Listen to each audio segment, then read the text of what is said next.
Hoy te presentamos la segunda parte de aquellos oficios que alguna vez formaron parte inseparable de la vida cotidiana de muchos mexicanos, pero que con el paso del tiempo han ido quedando en el olvido. Algunos ya casi no se ven.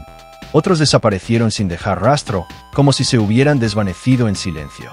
Vamos a recorrer esas profesiones que marcaron una época, trabajos que llenaban de vida los barrios, que eran parte del paisaje urbano y rural, y que hoy sobreviven solo en la memoria de quienes los conocieron de cerca. Si todavía no has visto la primera parte, te dejo el enlace en los comentarios para que no te la pierdas. Muchas gracias por seguir acompañándonos.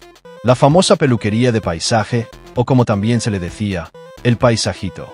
El nombre de este curioso lugar venía de que mientras te cortaban el cabello lo único que tenías frente a ti era el paisaje, la calle polvorienta, un terreno baldío, una cancha de fútbol o quizá el jardín del vecino.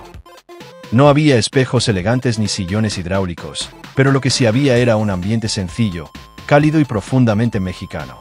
El paisajito era una barbería improvisada, un punto de encuentro al aire libre donde los vecinos llegaban a cortarse el cabello, a rasurarse o simplemente a platicar mientras esperaban su turno. Y aunque el lugar parecía modesto, muchos de esos barberos de paisaje tenían años de experiencia. Con pura técnica manual, eran capaces de hacer el clásico corte militar o el casquete corto, sin depender de máquinas modernas, manteniendo vivo el estilo tradicional. Pero estas peluquerías no solo ofrecían un corte, eran auténticos centros sociales. Ahí se compartían noticias, se contaban chismes, se daban consejos y sobre todo, abundaban las risas. Un ambiente único que con el tiempo fue quedando atrás con la llegada de locales más modernos y barberías profesionales. Si este video ya te trajo recuerdos, no olvides darle like y suscribirte, porque lo que viene te va a sorprender todavía más. El oficio de carbonero. En el México de antaño, este fue un trabajo fundamental, sobre todo en comunidades rurales. Se trataba de producir carbón vegetal, que durante generaciones fue la principal fuente de combustible para cocinar y calentar, mucho antes de que el gas y la electricidad llegaran a cada rincón del país. Una vez que el carbón estaba listo, los carboneros lo empacaban en costales de yute o en tela de saco. En otras regiones lo envolvían con grandes hojas o lo amarraban en manojos, según la costumbre local. Después venía lo más pesado, transportarlo hasta los pueblos o ciudades para venderlo.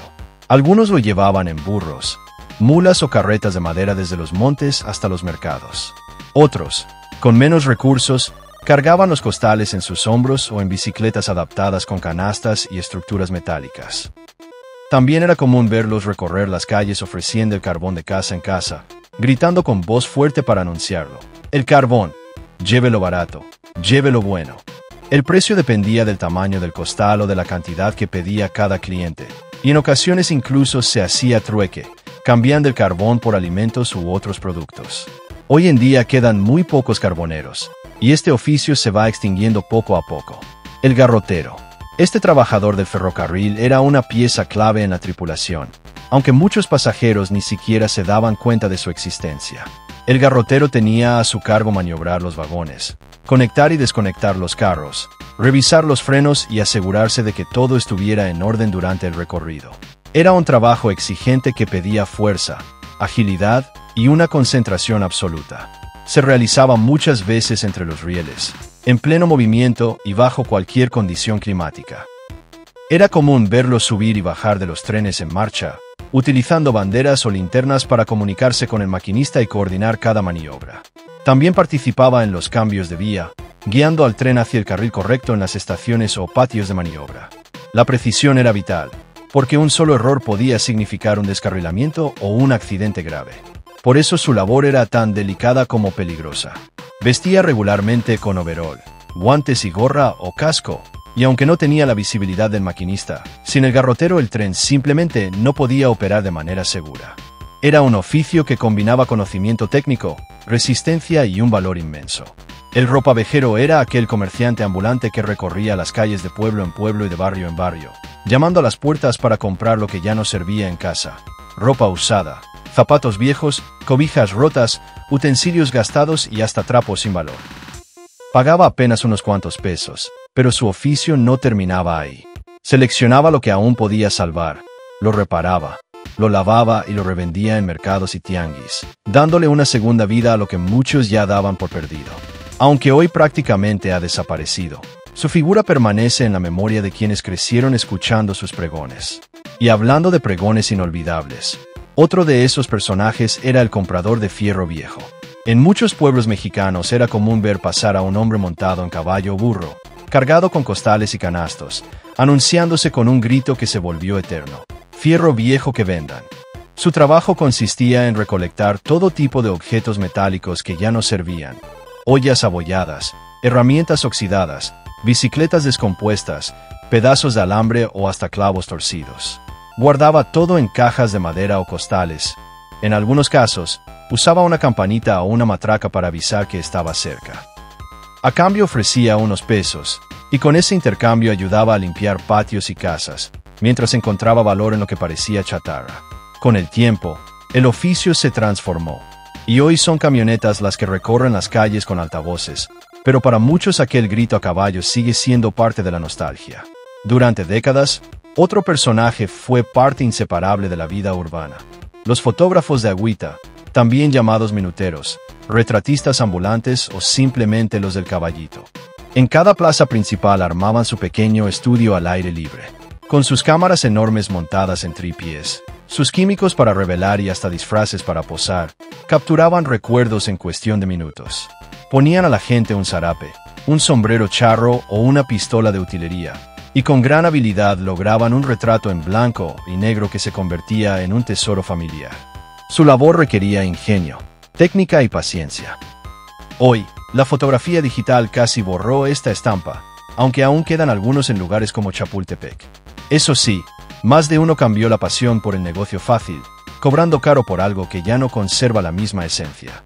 Aún así, aquellas fotos antiguas, con fondos pintados y miradas serias, mantienen una magia que ningún filtro moderno puede imitar. Y si hablamos de sonidos que marcaron generaciones, pocos tan memorables como el grito del merenguero. En los pueblos y barrios tradicionales, su voz se escuchaba desde lejos: merengues de a peso, el merengue. Llevaban su mercancía en una charola redonda cubierta con plástico, equilibrada con destreza sobre la cabeza, o en carritos improvisados. Recorrían calles, plazas y parques ofreciendo ese dulce barato que muchos recordamos como parte de la infancia. No era un trabajo fácil. Empezaban desde temprano, caminaban largas distancias bajo el sol y no faltaba la lluvia o los días de poco movimiento. Sin embargo, a pesar de las dificultades, el merenguero sigue siendo símbolo del México auténtico, un personaje que resiste entre la modernidad y el recuerdo. En las oficinas de los años 60, la figura de la secretaria mecanógrafa era indispensable. Su trabajo no consistía únicamente en teclear rápido, sino en dominar la ortografía, la gramática y los formatos oficiales con absoluta precisión. Transcribía cartas, informes y documentos confidenciales, y en muchos casos conocía los movimientos más importantes de la empresa antes que nadie. Su rol era clave para que todo funcionara con orden.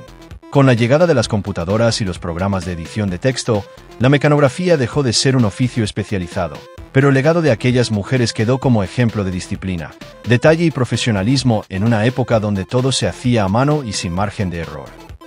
La partera tradicional, por su parte, aprendía no en aulas ni con manuales, sino acompañando a otras parteras, escuchando consejos de las abuelas y atendiendo partos en casas humildes.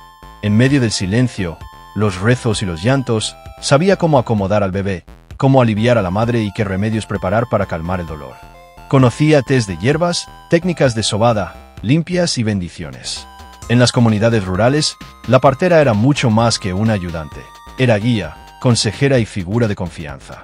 Muchas veces caminaba horas por veredas para llegar con la mujer que estaba por dar a luz. Era el símbolo de una tradición que mezclaba sabiduría ancestral, fe y servicio comunitario. La mujer que estaba por dar a luz recibía a la partera con fe y gratitud. Ella no cobraba caro, y muchas veces ni siquiera cobraba, porque su labor no era vista solo como un trabajo, sino como un don. Y aunque hoy los partos suelen darse en hospitales y clínicas, la partería sigue viva, sobre todo en aquellas comunidades alejadas donde no hay acceso a servicios médicos. Allí, la partera continúa siendo un pilar de confianza y un lazo con la tradición. El sastre, por su parte, trabaja con paciencia y precisión, pero su oficio va mucho más allá de coser ropa. Se trata de darle forma al estilo, al porte y hasta a la personalidad de quien la usará. Durante años, el sastre fue el encargado de vestir a las personas con trajes hechos a la medida, desde un pantalón perfectamente planchado hasta un saco con caída impecable y forro a la altura. Cada prenda se cortaba a mano, se marcaba con gis y se armaba con un cuidado que convertía la tela en elegancia. Cuéntanos en los comentarios si llegaste a ver alguno de estos oficios en tu barrio. Tu respuesta puede aparecer en el próximo vídeo. En muchos barrios de México, el sastre era una figura respetada, alguien que sabía que te quedaba y que no, que te vestía para bodas, bautizos, 15 años o funerales. Y mientras te probaba un saco frente al espejo, siempre tenía una anécdota lista para contar. Hoy la moda rápida y la ropa industrial han relegado este oficio, pero aún quedan quienes mantienen viva la tradición, porque un traje hecho a mano, con tiempo y oficio, vale mucho más que cualquier prenda producida en serie. Las amas de cría eran mujeres, casi siempre de origen humilde, que prestaban su cuerpo y su tiempo para alimentar con su leche a bebés que no eran suyos. Lo hacían cuando la madre biológica no podía amamantar por enfermedad, falta de leche o incluso por cuestiones de estatus social. Era una práctica común en familias ricas, en haciendas o entre las clases acomodadas, sobre todo durante el virreinato y hasta bien entrado el siglo XX. El ama de cría solía vivir en la misma casa que la familia que la contrataba, cuidando, alimentando e incluso criando al bebé como si fuese propio. Su labor no era solo física, también era profundamente emocional, pues muchas llegaban a crear lazos tan fuertes con los niños que alimentaban que eran vistas casi como segundas madres. Sin embargo, no siempre recibían el reconocimiento ni el trato justo que merecían, a pesar de la importancia de su labor. En muchas calles mexicanas, especialmente al caer la tarde, un sonido particular sigue anunciando la llegada de un personaje entrañable, el camotero. Estos vendedores ambulantes ofrecen un postre cálido y tradicional hecho de camotes cocidos con azúcar, canela, a veces, un toque de leche condensada que lo vuelve aún más especial. Su herramienta de trabajo es tan única como el producto que venden. Carritos metálicos de lámina galvanizada, que cargados con ingredientes, utensilios y equipo, pueden llegar a pesar entre 100 y 150 kilos. Montados sobre 3 llantas y manejados con manubrio, estos carritos llegan a costar entre 8 y 12 mil pesos, dependiendo del diseño. Hoy en día, esta noble labor está desapareciendo poco a poco. En muchas ciudades apenas queda uno que otro camotero recorriendo las calles.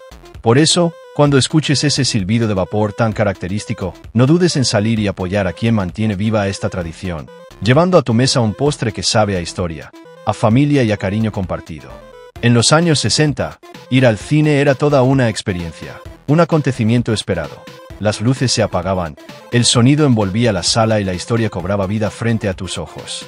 Pero detrás de esa magia había alguien que lo hacía posible, el proyeccionista. Desde su cabina en lo alto, este experto se encargaba de que cada función transcurriera sin errores. Su trabajo exigía precisión absoluta.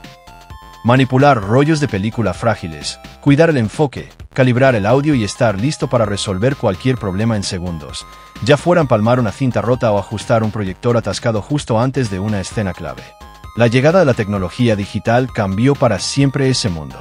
Hoy los proyectores no necesitan manos expertas y las funciones son más uniformes, pero con ello también se perdió parte del encanto artesanal, esa magia que solo un proyeccionista podía dar. El proyeccionista simboliza una época en la que el cine no era solo entretenimiento, sino un delicado equilibrio entre arte, técnica y pasión humana. Su figura, como la de tantos otros oficios hoy casi extintos, nos recuerda aquellos tiempos en los que cada tarea llevaba impreso el sello del esfuerzo personal y del contacto cercano.